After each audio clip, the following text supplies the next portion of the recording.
Nah, jadi kemarin aku dihubungi sama si Ibad, disuruh ngasih materi tentang manajemen diri kayak gitu. Jadi aku sebenarnya agak bingung juga mau nyampein apa karena materi manajemen diri itu kompleks banget kayak gitu. Karena manajemen diri itu tidak bisa berdiri sendiri, dia berhubungan dengan aspek-aspek yang lain. Kayak misalkan manajemen diri kita terhadap organisasi, manajemen diri kita terhadap karir, manajemen diri kita terhadap prioritas dan sebagainya kayak gitu. Nah, kali ini kita akan mengulas bagaimana manajemen diri itu, tapi nggak secara teoritis banget. Kalau secara teoritis banget itu nanti arahnya teman-teman dari psikologis sama bimbingan konseling kayak gitu. Jadi tadi udah dikenalin sama Priska, nama aku Cici, aku udah lulus Desember 2020 kemarin kayak gitu. Jadi bisa next.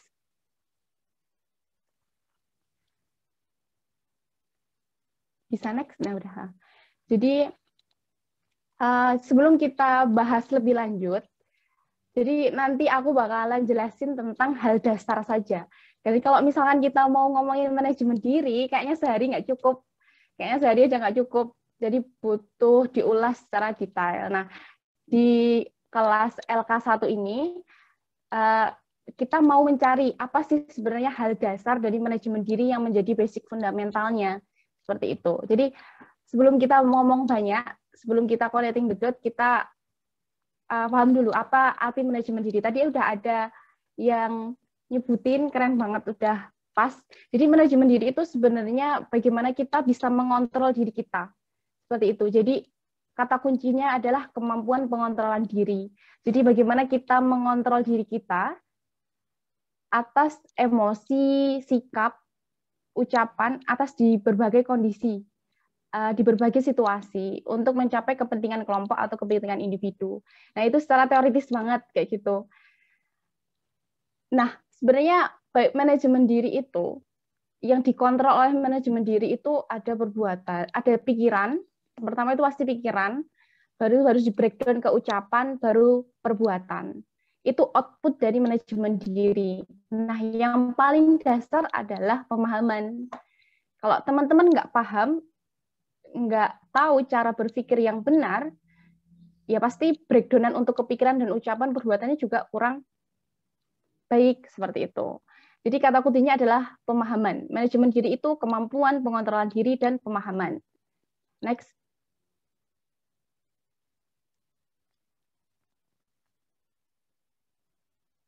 Nah, kalau secara teoritis banget, jadi bagaimana manajemen diri itu bisa terjadi, bagaimana manajemen diri itu bisa diterapkan, itu butuh suatu hal. Butuhnya apa aja sih? Nah, ini yang dibutuhkan di manajemen diri. Tapi secara teoritis banget. Jadi, yang pertama itu harus kenal dengan diri kita sendiri, tahu mana yang menjadi prioritas, mana yang enggak, dan sebagainya. Nah, bisa lihat. Nah, urutan ini adalah sebuah urutan yang sistematis. Urutan yang sistematis yang dilakukan secara berulang-ulang sehingga membentuk suatu manajemen diri, suatu kebiasaan seperti itu. Next.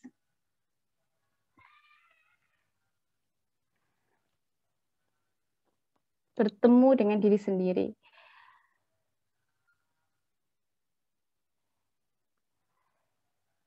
Yang kita bahas adalah bertemu dengan diri kita sendiri. Tadi kata kunci adalah kemampuan cara pengontrolan diri.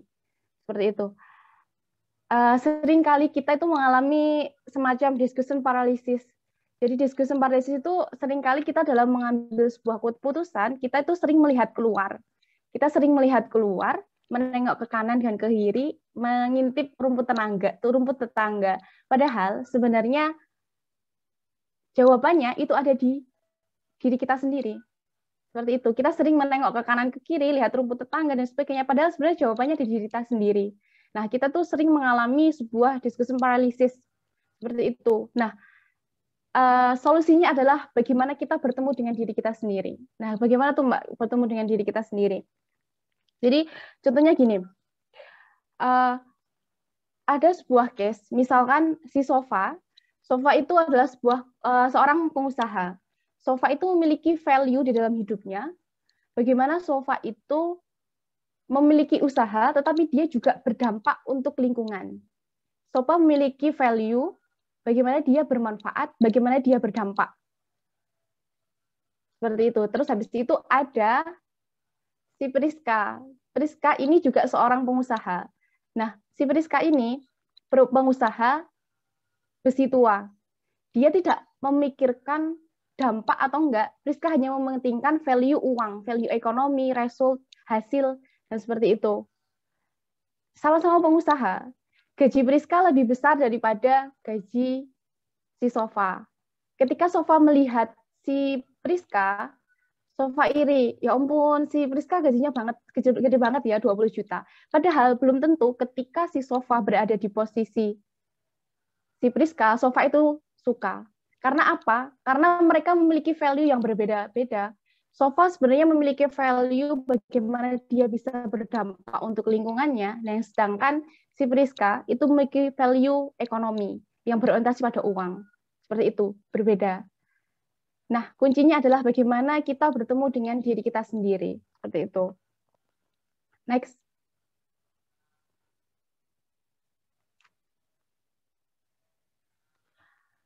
Paham diri sama dengan percaya diri. Aku mau tanya ke teman-teman, apa pendapat dari teman-teman tentang pembukaan lahan kelapa sawit? Mungkin ada yang mau jawab? Apa pendapat teman-teman tentang pembukaan lahan kelapa sawit yang ada di Kalimantan? Ayo, siapa nih?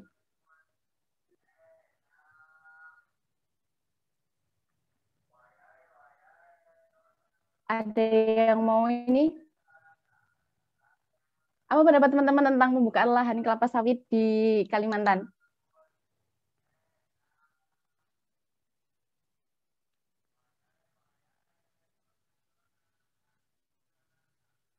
Ya, kalau kayak gitu dituju aja ya, Dede. Coba deh, Aji.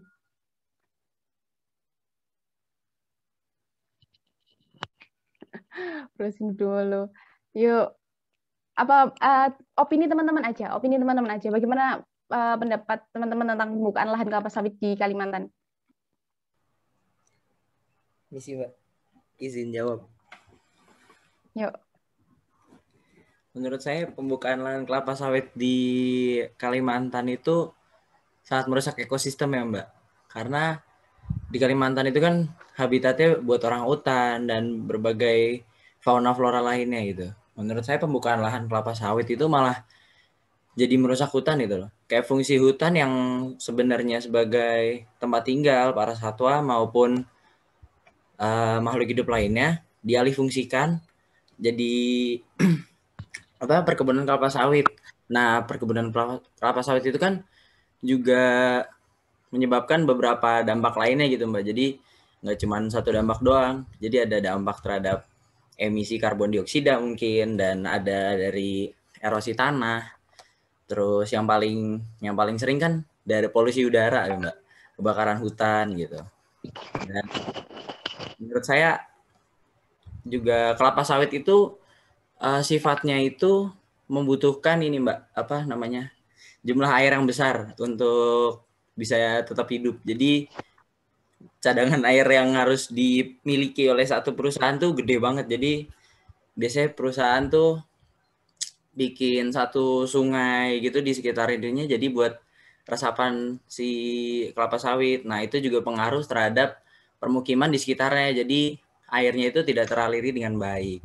Gitu, Mbak. Jadi menurut saya pembukaan lahan kelapa sawit di daerah Kalimantan itu banyak menimbulkan efek negatif bagi lingkungan dan bagi kehidupan manusia maupun makhluk hidup. Gitu, Mbak. Gimana, Mbak? Salah ya? Mantap banget. Nggak, mantap banget sih, Lintang.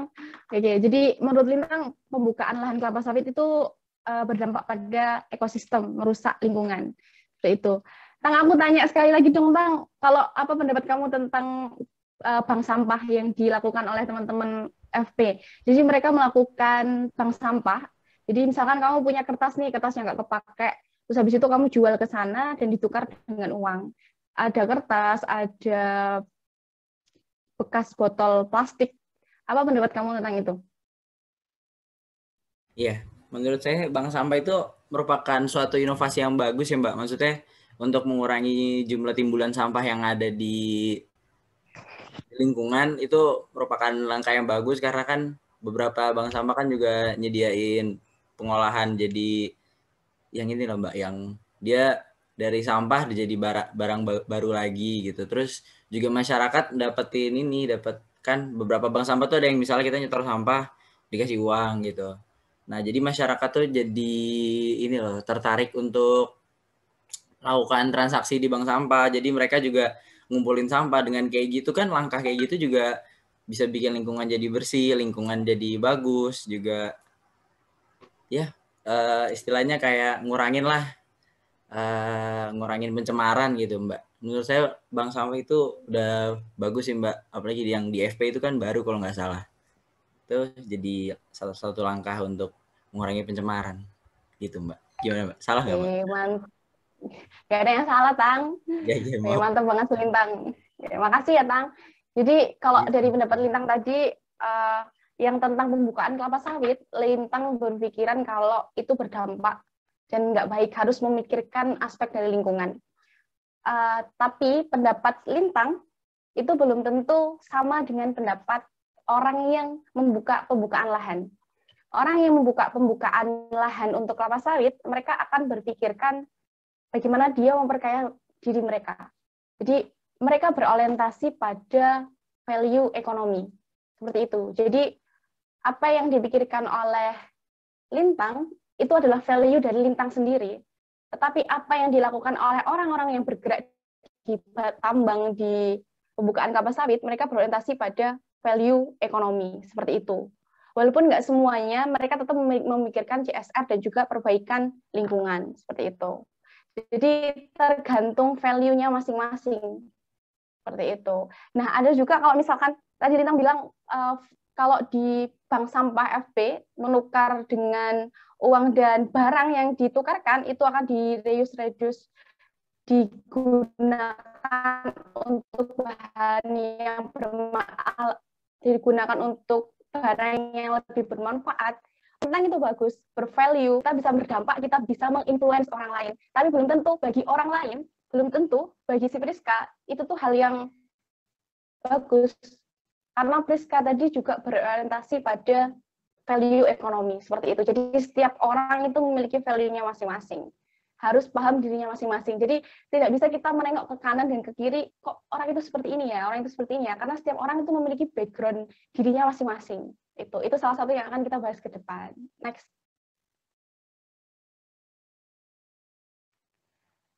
Jadi apapun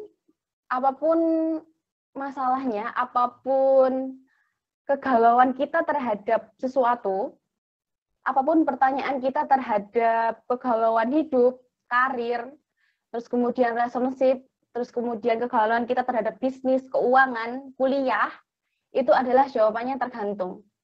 Kenapa bisa tergantung? Karena setiap pertanyaan kita terhadap sesuatu, misalkan tentang karirku mau ke depan tuh mau seperti apa?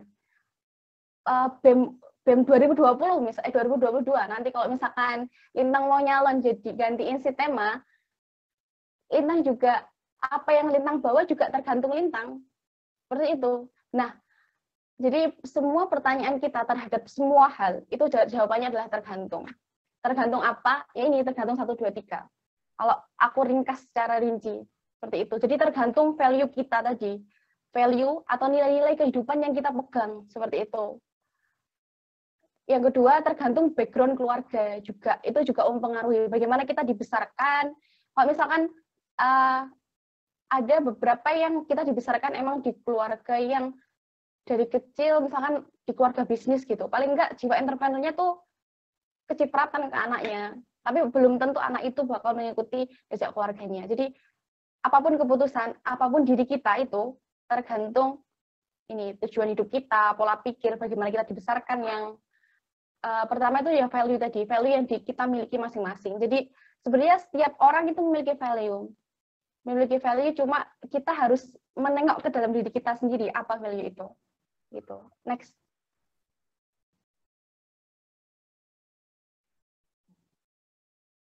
Nah ini, ada beberapa case kayak misal aku meminta solusi kepada beberapa orang terkait bisnis misalkan. Aku tanya ke beberapa orang terkait saran bagaimana aku mengembangkan usahaku, seperti itu.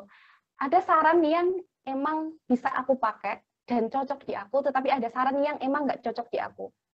Tetapi saran yang sama itu bisa nggak cocok di aku, tetapi cocok di Priska.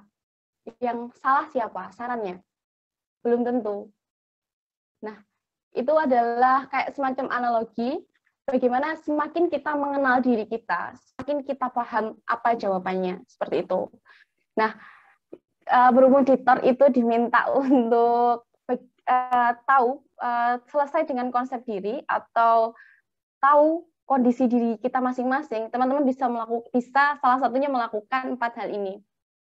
Seberapa sering kita menjenguk diri kita sendiri. Jadi kalau tadi materinya manajemen diri, ya sebenarnya manajemen diri itu kalau secara teoritis emang ada beberapa teori yang emang bisa diterapkan. Habis ini kita bahas. Tetapi ada memang manajemen diri itu adalah dari eksperimen teman-teman, dari pengalaman teman-teman. Jadi misalkan sebelum ikut BEM, habis itu ikut BEM, dapat pengalaman. Habis ikut BEM, naik jadi menteri. Habis jadi menteri, jadi presiden. Kayak gitu. Jadi berdasarkan eksperimen. Kayak gitu. Karena emang diri kita itu terus berubah mengikuti pengalaman yang kita lakukan. Kayak gitu. Jadi seberapa sering kita melihat diri kita sendiri, dengan jujur kita juga harus mengakui kekurangan dan kekuatan kita itu apa, dan sebagainya. Apakah kita sering nggak sih mereview secara mandiri, cara kita berpikir itu juga direview. Cara belajar juga. Bagaimana kita cara memaknai waktu, mengelola energi, dan juga bagaimana kita memanfaatkan waktu produktif kita. Jadi jawabannya adalah di teman-teman sendiri. Seperti itu. Jadi kalau aku baca di bukunya Alexander Rubin, You Do You itu generasi kita itu tuh harusnya sering atau harus mengasah exercise, harus mengeksersis diri, harus melatih diri untuk melakukan menjenguk diri kita sendiri, seperti itu. Nah, next.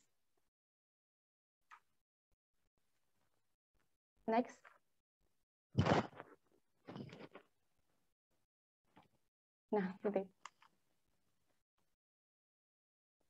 Ke atas lagi. Nah, ini. Jadi tadi slide 1 sampai slide berapa ya tadi? Slide 7. 1 sampai slide 7 itu adalah pemanasan, belum ke materi intinya.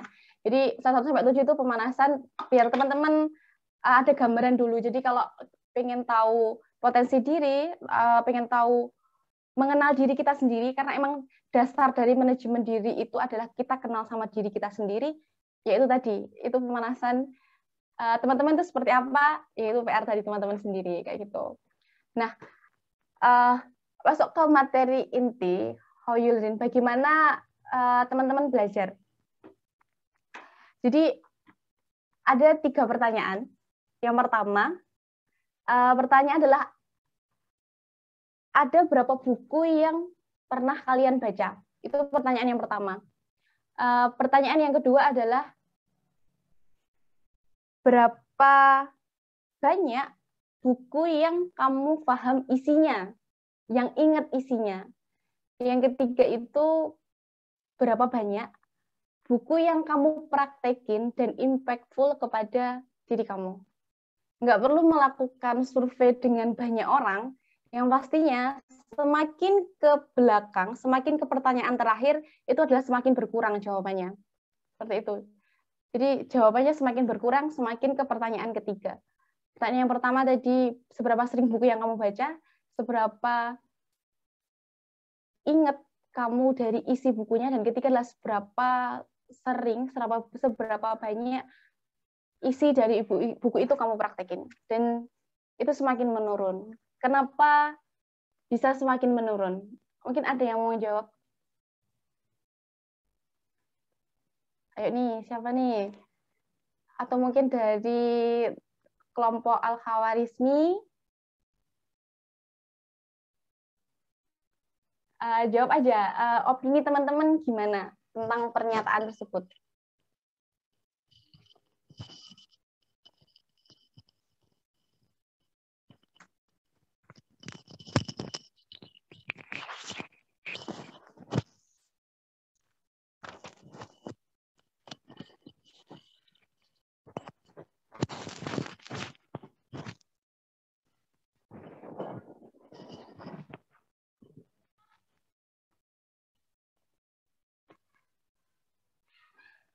Ayo, siapa?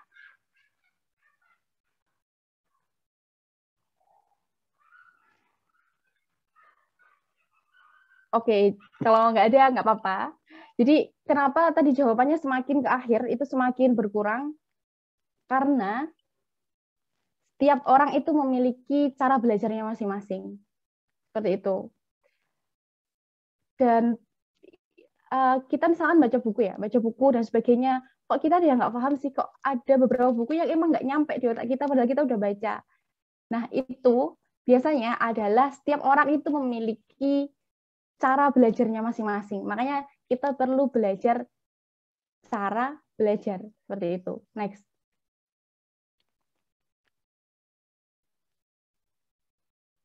Next.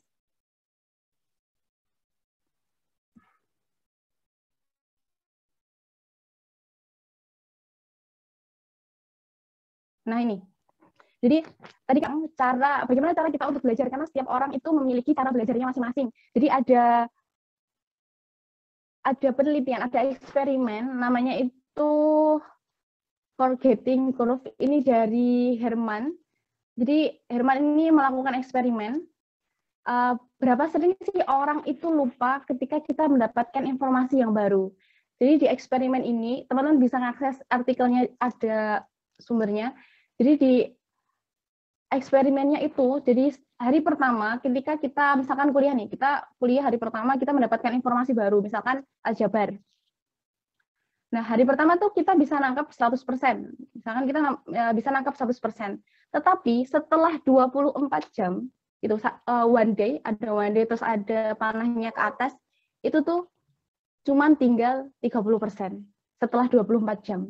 Jadi kita mendapat informasi 100%, terus 24 jam pengetahuan kita terhadap informasi baru itu turun menjadi sekitar 30%.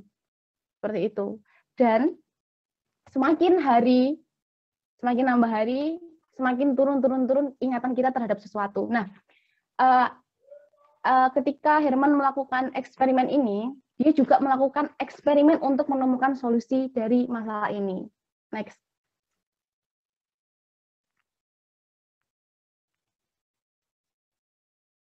Nah, ini solusinya. Jadi sebenarnya itu ada gambar, emang asli dari penelitiannya dari Herman, tetapi aku agak susah memahami solusi yang diberikan. Dan alhamdulillahnya ada namanya Universitas Waterloo. Ya, Universitas Waterloo, aku nggak tahu ejaannya gimana. Misalnya Universitas Waterloo itu melakukan replikasi eksperimen yang sama sebenarnya eksperimennya, tetapi direplikasi agar lebih praktis untuk mengaplikasikannya. Seperti itu, agar lebih praktis untuk dipahami. Jadi itu eksperimen ini dilakukan kepada anak-anak kuliah yang mendapatkan mata kuliah selama 1 jam. Nah, setelah hari pertama, itu mereka ingat 100%. Terus kemudian, setelah hari ke-7, ingatan mereka terhadap materi tersebut itu hilang 50-80% di hari ke-7. Dan kemudian di hari ke-30, itu sisa 2-3% kalau mereka memang tidak mengulangi materi itu sama sekali. Nah, solusinya adalah mengulangi secara berkala, mengulangi secara berkala dan waktu yang sama, seperti itu. Jadi dari pertama misalkan 100%, terus kemudian sampai hari ke-7 itu setiap harinya diulangi selama 10 menit. Dan setelah hari ke-7 itu tuh cukup ulang selama 5 menit. Terus kemudian lepas dari hari ke-7, itu tuh cuma bisa diulang 2-4 menit sudah paham. Sudah ingat, agar ingatan itu tetap stabil, paham. Seperti itu solusinya. Terus apa hubungannya dengan cara belajar? Next.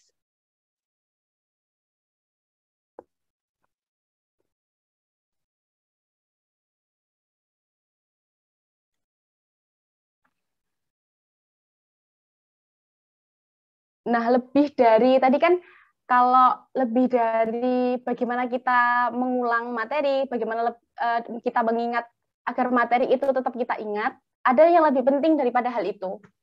Yang lebih penting adalah kita mengetahui cara belajar kita. Jadi kan ada empat metode ini, ada visual, auditory, kinestetik, dan reading. Dan setiap orang itu memiliki cara belajar masing-masing. Seperti itu. Tadi di case yang buku, ada orang yang emang nggak suka baca buku, kurang suka membaca buku dan kurang paham. Karena emang cara belajar dia itu adalah lebih ke kinestetik atau ke auditori, seperti itu. Aku termasuk orang yang visual dan auditori. Jadi kalau misalkan habis baca buku, aku tuh sering lupa kalau misalkan nggak aku omongin. Jadi aku harus omongin, aku harus diskusi sama orang, harus berdebat. Bukan berdebat sih, kayak adu argumen, kita berdiskusi, terus kemudian menunjukkan ide ke orang lain. Nah, seperti itu agar ingatan itu tuh masih stabil kayak gitu. Atau visual. Kalau misalnya tipe-tipe orang visual itu kalau jelasin sesuatu itu sering digambar, dijadiin misalkan suatu narasi yang kompleks dijadiin suatu flowchart, kan lebih gampang dibaca kayak gitu. Jadi teman-teman juga harus mengetahui karena setiap orang itu berbeda, cara belajar orang itu berbeda-beda. Teman-teman juga harus cari cara belajarku itu yang apa sih agar kita tuh bisa memaksimalkan cara belajar kita. Ya harapannya kita menjadi orang-orang yang lebih baik dan lebih baik lagi dalam belajar seperti itu. Karena emang belajar itu sepanjang hayat. Ini nggak hanya dibuat untuk materi kuliah sih, nggak hanya dalam bidang akademik, tetapi hal yang lain. Karena emang kalau kata Ki Jogimantoro, setiap tempat adalah sekolah, setiap orang adalah guru. Ya, kalau nggak salah kayak gitu. Itu nggak hanya di bidang akademik, tetapi yang lain juga. Gitu. Next.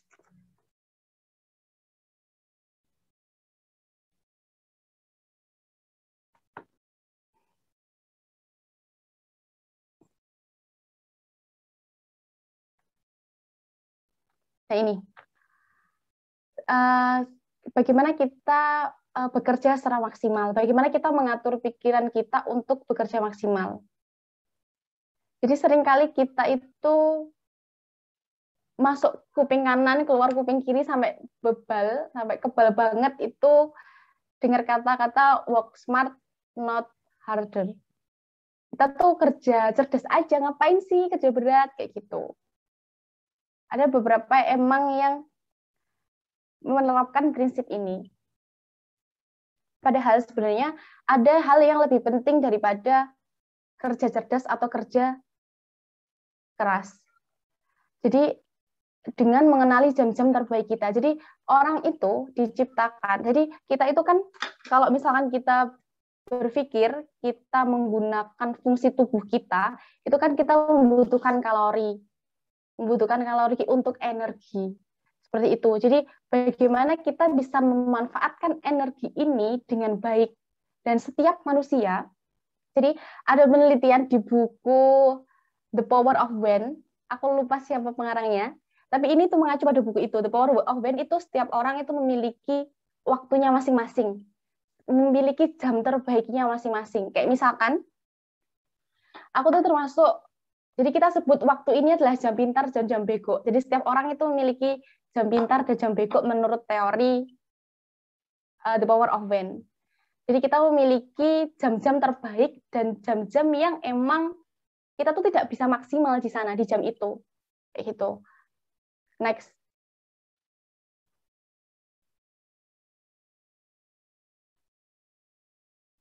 Nah ini, aku tuh termasuk bir. Jadi setiap orang, jadi kan ada kasus di mana, jadi ada sebuah kasus di mana orang berangkat kerja. Jadi ada orang kerja yang berangkatnya itu lebih siang daripada teman-teman yang lainnya. Karena apa? Ternyata setelah diperhatikan oleh psikolog klinis, orang itu memiliki jam lain. Jadi jam terbaik dia itu tuh lebih siang daripada orang-orang yang lainnya. Seperti itu. Jadi di jam ideal ini itu tuh ada 4, ada dolphin, lion, bear, sama wolf. Nah, teman-teman tuh nanti bisa lihat, teman-teman ketik aja di internetnya masing-masing, di Google-nya masing-masing, the ideal sleep routine for every type of person. Jadi nanti itu ada kayak misalkan dolphin, orang dengan tipe dolphin ini jam terbaiknya itu ada di mana, orang yang tipe lion itu di mana, seperti itu. Jadi kalau misalkan aku itu cenderung ke bear. Jadi aku jam begoku itu pagi. Jadi kalau pagi itu misalkan disuruh rapat dan brainstorming, aku tuh nggak nyantol. Bener-bener loadingnya itu lama. Bisa, tapi loadingnya lama. Seperti itu. Dan jam brainstormingku ketika rapat dan sebagainya, aku tuh lebih di jam 8 sampai jam 10 malam. Seperti itu. Jadi ada jam terbaik di dalam diri kita, dan ada jam yang emang kita itu ketika dialokasikan ke jam itu tuh hasilnya nggak maksimal. Kayak gitu. Jadi teman-teman bisa cari, tabelnya ada. Jadi kayak misalkan bir itu kira-kira jam terbaiknya di apa sih, kayak gitu. Jadi ini nggak langsung misalkan teman-teman nyari terus nemu, oh iya aku ternyata wolf, nggak, tapi berdasarkan perjalanan, diamati terus setiap hari. Sebenarnya aku termasuk apa sih? Nah, harapannya dengan teman-teman mengetahui hal ini, itu tuh teman-teman tahu, oh jam terbaikku tuh sebenarnya aku paling efektif. Misalkan nih, aku paling efektif kerja itu jam 8 sampai jam 12, ya udah alokasikan ke kegiatan yang berat atau sesuatu. Misalkan nih teman-teman lagi nulis buku, lagi rencana mau nerbitin buku, ya udah alokasikan nulis buku itu di jam terbaik teman-teman agar hasil yang didapat itu lebih baik, seperti itu, lebih efektif daripada ditaruh jam bego kita, kayak gitu. Next.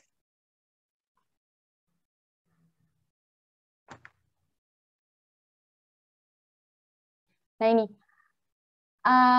bagaimana kita mengatur fokus kita. Jadi ada tiga pernyataan ini. When it comes to waste, bagaimana kita kayak misalkan mau zero waste, itu yang kita lakukan adalah reuse, recycle. Kalau kita sedang mencari jodoh, pemilih jodoh, yang kita cari itu bibit, bebet, bobot. Nah, kalau misalkan anak semester akhir nih, semester akhir yang mau lulus, itu KKN, magang, skripsi. Jadi ketiga ini, apa persamaannya? Apa yang sama dari ketiga pernyataan ini? Jadi teman-teman ada yang menjawab? Ayo, siapa nih? Apa kira-kira persamaan dari ketiga pernyataan ini?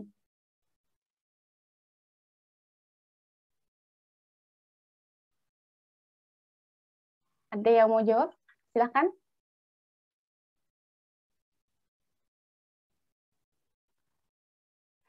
Kayaknya Hanif nih mau ngomong nih kayaknya nih.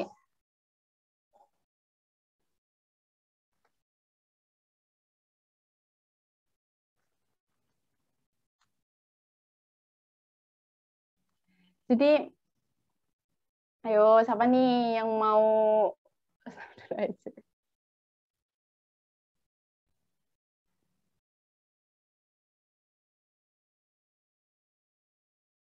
Oke, kalau nggak ada yang mau jawab, jadi persamaan dari ketiga poin ini, pernyataan ini adalah udah ada jawabannya sebenarnya tuh di PPT-nya. Yes, the rule of three. Jadi aturan 3, the rules of three. Jadi udah ada jawabannya sebenarnya tuh, tinggal baca aja. Aturannya tuh itu, rule of three. Jadi ada bagaimana kita manage fokus, itu ada teori yang menyebutkan the rule of three. Jadi ada 3 fokus kita. Jadi kan gini, biasanya setelah materi manajemen diri, itu kalau di sekolah kaderisasi itu habis itu manajemen prioritas. Biasanya kayak gitu, tapi aku nggak tahu ya di MIPA kayak gimana.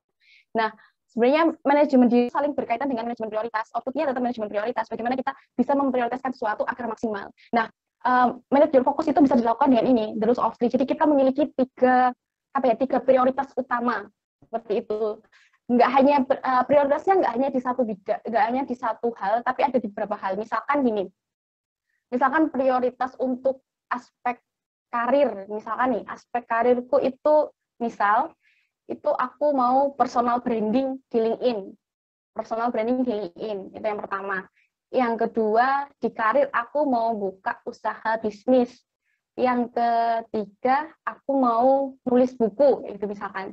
Ya udah, dari hal tiga ini, itu adalah prioritas di bidang karir. Terus kemudian di breakdown tiga hal, misalkan nih, ini targetku tahun ini di bidang karir, terus habis itu di breakdown lagi ke bulan, habis itu ke minggu atau ke hari. Jadi setiap harinya kita tuh berorientasi pada prioritas yang sudah kita tentukan. Kayak gitu. Next.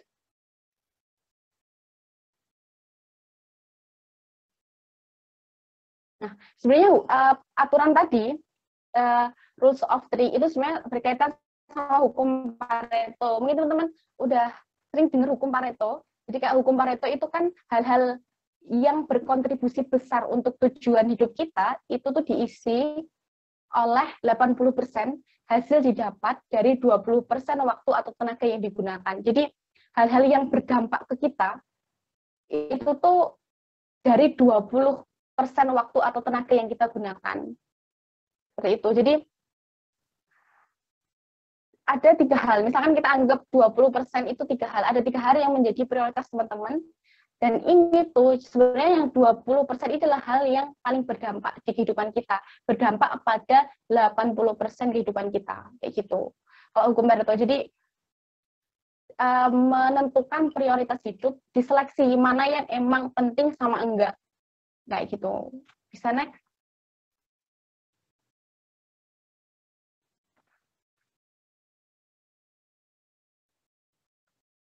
Nah ini, bagaimana kita memanage energi kita, kayak gitu. Jadi awalnya itu tuh aku berpikiran bahwa energi kita, kalau kita mau mengelola energi kita, itu sama halnya kita kayak nge-charger HP. HP, kita charger, misalkan nih, malam-malam kita charger HP tuh biasanya, charger HP udah sip. Kita anggap HP kita itu istirahat. HP kita istirahat, kita charger, besoknya baterainya sudah 100%. Kayak gitu. Sama halnya, aku anggap hidup itu, kalau kita mau mengelola energi kita, ya udah kita charger malam, terus kemudian kita bisa fit lagi di pagi harinya. Tapi ternyata enggak. Jadi kita tuh juga sama seperti smartphone punya teman-teman. Punya smartphone teman-teman. Jadi ketika kita men-charger HP, baterainya 100% ya. Apakah 100% dicabut? Apakah beberapa jam kemudian ataupun beberapa hari kemudian baterainya akan tetap sama 100%? Sama enggak? Akan nggak sama. Karena apa? Jadi ketika baterai kita udah full, udah kita cabut 100%, tapi nggak kita gunakan sama sekali, energinya kita hemat, kita awet-awet nih. Tapi ternyata baterai itu berkurang. Aplikasi yang kita izinkan untuk terus merefresh, terus mengirim notifikasi, terus mengirimkan kayak misalnya notifikasi TikTok, terus notifikasi sosial media, WhatsApp, Twitter, dan sebagainya. Nah, sehingga baterai kita itu berkurang. Karena notifikasi aplikasi yang kita izinkan. Itu sama seperti hidup. Kalau misalkan, kalau kita mau memanage energi kita itu tuh sebenarnya gampang ke distract atau ke notif hal-hal yang memang kita izinkan, yang merusak fokus kita, yang menyedot energi kita. Nah, kayak gitu. Mungkin agak berbeda, tapi aku harap teman-teman paham. Sama seperti dialogkan HP. Energinya kesedot karena emang aplikasi yang diizinkan. Sama seperti hidup kita tuh seperti itu juga. Karena kita mengizinkan beberapa hal-hal yang kita izinkan untuk menyedot energi kita. Padahal sebenarnya tuh bisa kita off-kan, seperti itu.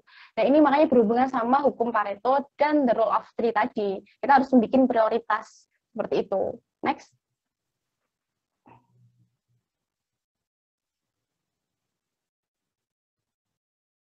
Nah, sebenarnya yang paling inti dari materi ini itu adalah ini, di slide PPT yang ini.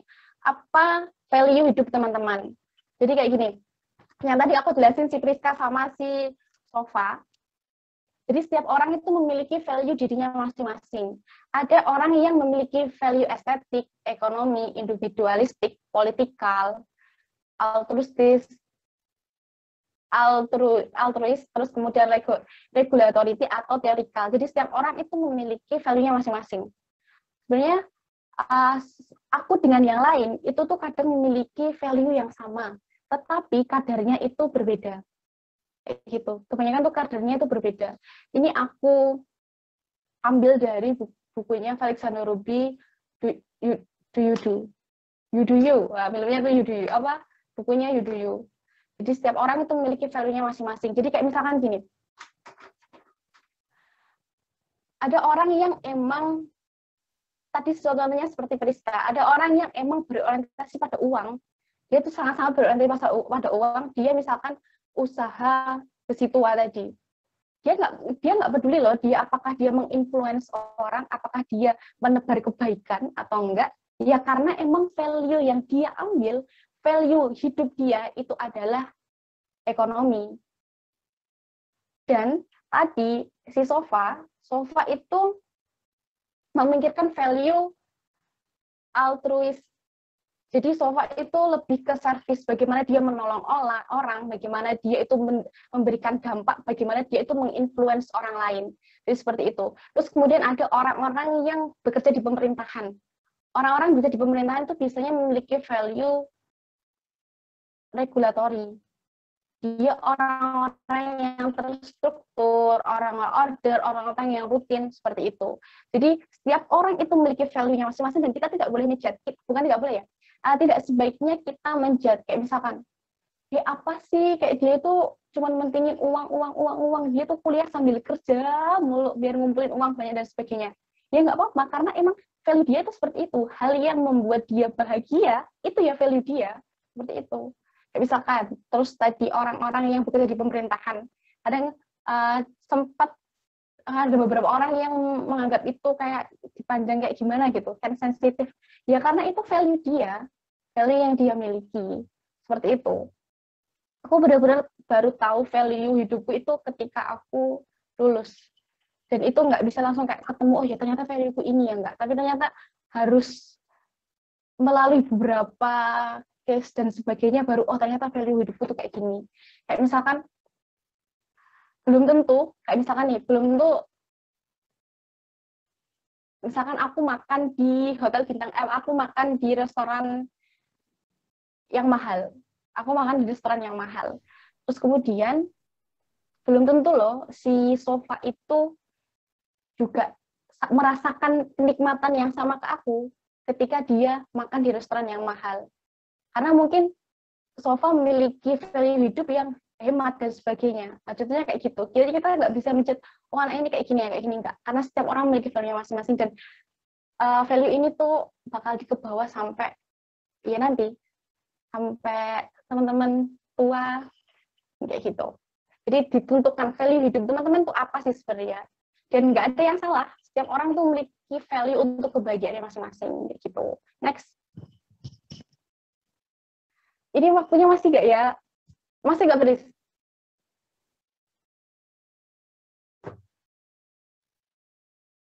Masih Mbak, boleh Mbak, dilanjut dulu. Oke, jadi mungkin teman-teman juga udah sering dengar teori ini. Teori 6 topik berpikir.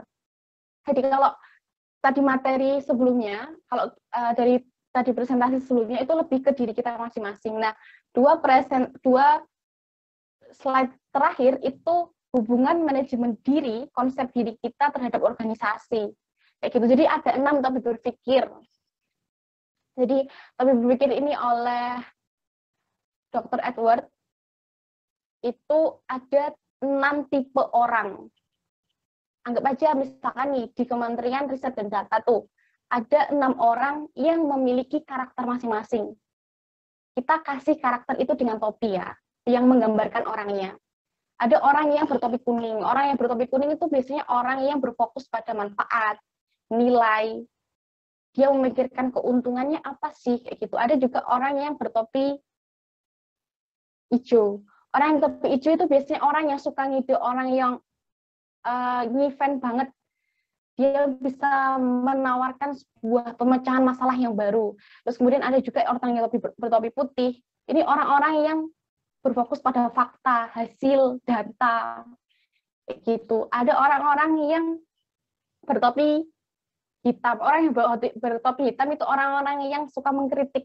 Loh, kok suka mengkritik? Iya, orang-orang yang suka mengkritik, orang-orang yang selalu memikirkan dampak negatif dari sebuah keputusan. Dan ada topi biru dan topi merah. Teman bisa baca sendiri. Nah, sebenarnya kalau penentuan, misalkan kita mau memutuskan sebuah permasalahan, pasti di kementerian teman-teman masing-masing ataupun di bidang teman-teman masing-masing di kepanitiaan itu pasti ada suatu hal ketika kita diharuskan untuk memutuskan sebuah permasalahan. Ada urut-urutannya. Jadi orang-orang ini itu dipetakan menjadi dia termasuk topi apa sih, kayak gitu. Yang pertama itu orang bertopi biru. Orang bertopi biru itu biasanya seorang pemimpin, orang yang bisa memanage, orang-orang yang bisa mengelola, orang-orang yang bisa membuat grand design. Biasanya ini pemimpin, ketua, kayak gitu. Orang-orang yang bisa menyerap aspirasi, bisa membuat jalannya diskusi itu berjalan seperti itu. Terus kemudian yang pertama itu orang bertopi biru, orang yang ditaruh di atas. Terus kemudian habis itu orang yang bertopi putih. Karena orang yang bertopi putih ini yang orang yang bertugas mencari fakta, mencari data, kayak detektif kayak gitu, mencari suatu hal yang up to date kayak gitu. Terus kemudian baru diskusinya dialihkan ke orang yang bertopi hijau. Kalau orang yang bertopi hijau, setelah kita tahu nih data-data, fakta lapangannya seperti apa, orang yang bertopi hijau ini orang yang ngebagian ngide, jadi orang-orang yang kreatif, orang-orang yang ngide, orang-orang yang kreatif, orang-orang yang out of the box, orang-orang yang bisa memapping kemungkinan, ada beberapa kemungkinan, seperti itu. Orang yang bertopi hijau ini biasanya orang-orang yang anti kritik, dia itu benar-benar anti judgmental, orang-orang yang ngide banget gitu, dia bisa menghadirkan hal-hal baru, seperti itu. Kemudian orang yang bertopi merah.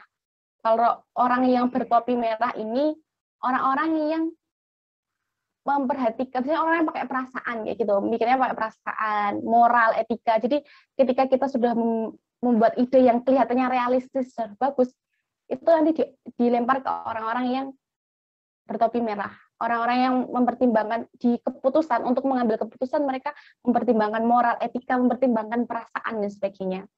Terus kemudian baru orang-orang yang bertopi kuning. Nah, kalau orang-orang yang bertopi kuning ini, orang-orang yang bisa memberikan nyawa gitu. Orang-orang yang yakin. Ya, misalkan nih, kita udah dari orang bertopi putih sampai orang yang bertopi merah. Nah, orang-orang bertopi kuning itu biasanya orang-orang yang menguatkan. Orang-orang yang berorientasi pada, oh ini bagus nih, ini bernilai ini bervalue ini bermanfaat, ini baik keuntungan. Jadi orangnya itu memberikan nyawa, berpikir positif. Dia selalu berpikir hashtag-nya Gojek gitu, pasti ada jalan kayak gitu. Baru setelah keputusan ini sampai diskusinya, brainstorming-nya udah sampai orang yang bertopi kuning, itu biasanya habis itu orang yang bertopi hitam. Orang bertopi, aku kemarin baca, aku lupa baca di mana, itu tuh ada orang yang dia merasa bertopi hitam dan merasa kok aku gini ya, padahal orang yang bertopi hitam itu sangat dibutuhkan di dalam pengambil keputusan, karena orang yang bertopi hitam itu biasanya mikirnya negatif. Tapi negatif ini itu bisa menjadi suatu hal yang positif. Jadi dia tuh memikirkan resikonya itu apa sih, kayak gitu. Resiko ke depan dari keputusan ini tuh apa sih. Jadi mikirnya tuh, oh nanti kalau misalkan keputusan ini diambil nanti berdampak pada ini loh. Ini takut berdampak pada ini loh. Kayak gitu. Terus kemudian yang terakhir dikembalikan lagi kepada orang yang bertopi biru. Jadi orang yang bertopi biru ini menyerap semua aspirasi orang-orang tadi menjadi sebuah keputusan kayak gitu.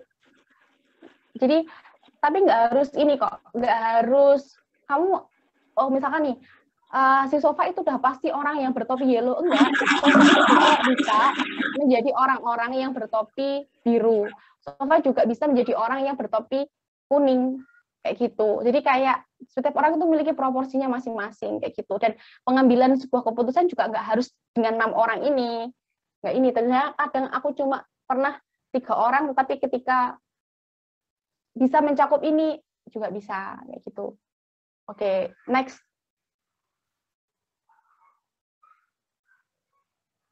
Dan sebenarnya itu ada satu lagi. Aku kan belum waktunya habis.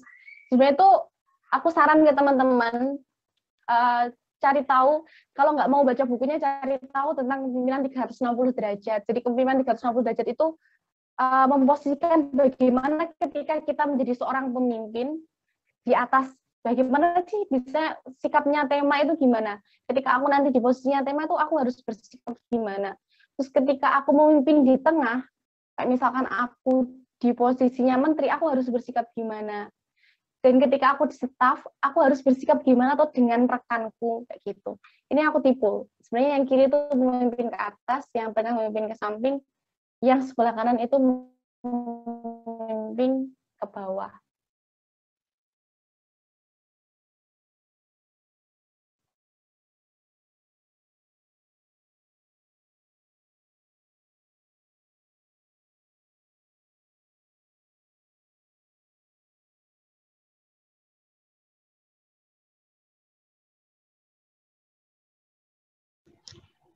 Mungkin Mbak Cicik masih ada di room ini nggak ya? Atau di aku aja nih nge-lag-nya?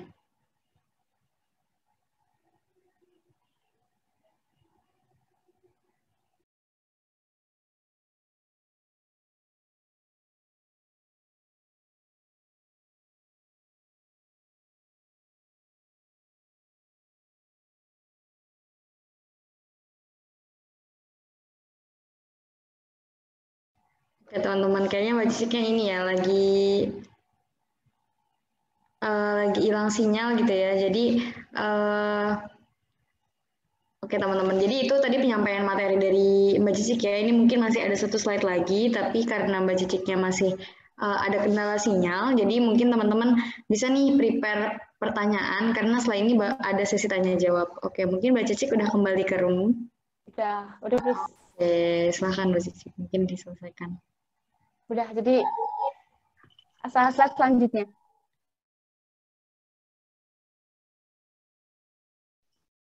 Nah ini. Kalau misalnya sebenarnya materi, sebenarnya aku kemarin waktu dikasih tahu si Ibad, kalau materinya manajemen diri itu kayak berat banget manajemen diri, karena emang aku bukan background orang psikologis. Biasanya materi-materi kayak gini tuh orang-orang psikologis, orang-orang hubungan konseling kayak gitu. Aku menggunakan referensi 2 buku, itu bukunya Alexander Ruby Yuduyu sama bukunya John C. Maxwell, Kepemimpinan 360 derajat gitu. Ketika dia mengenal dirinya, dia juga bakal mengenal Tuhannya. Kayak gitu. Sekian, terima kasih. Udah